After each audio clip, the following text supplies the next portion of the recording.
أعوذ بالله من الشيطان الرجيم.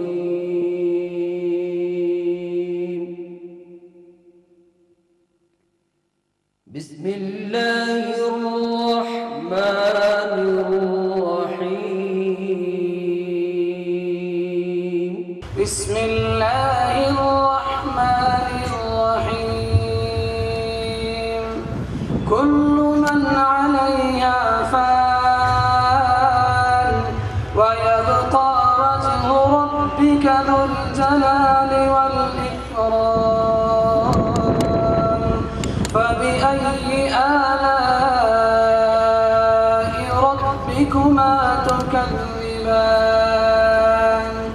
يسأله من في السماوات والأرض كل يوم هو في شأن.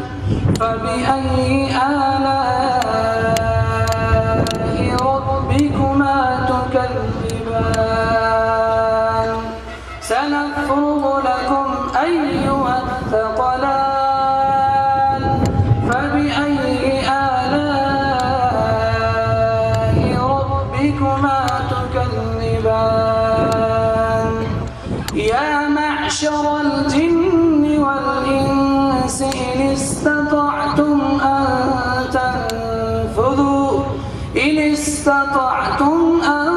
تنفذوا من أقطار السماوات والأرض فانفذوا. لا تنفذون إلا بسلطان. فبأي آلاء ربكما تكذبان؟ يرسل عليكما شواظ من نار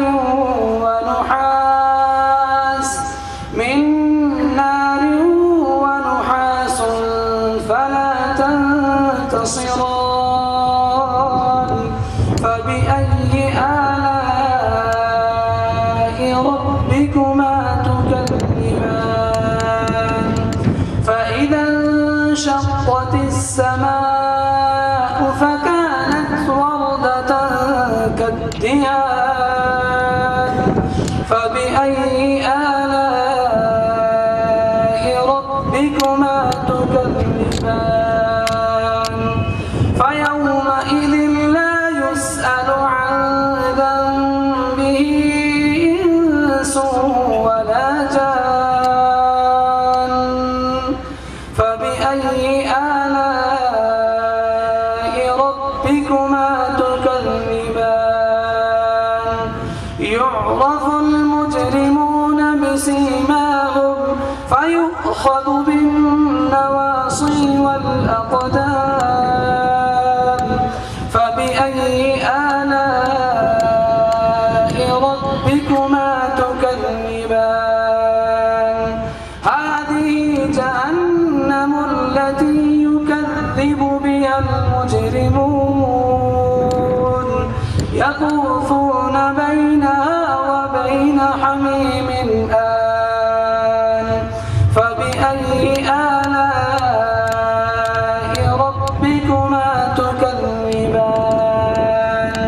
ولمن خاف مقام ربه جنتان.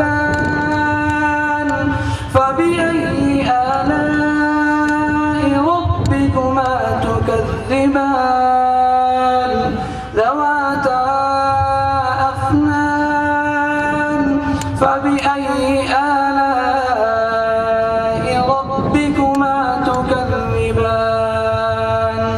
فيهما عينان تجريان. فبأي آلاء ربكما تكذبان؟ فيهما من كل فاكهة زوجان. فبأي آلاء ربكما تكذبان؟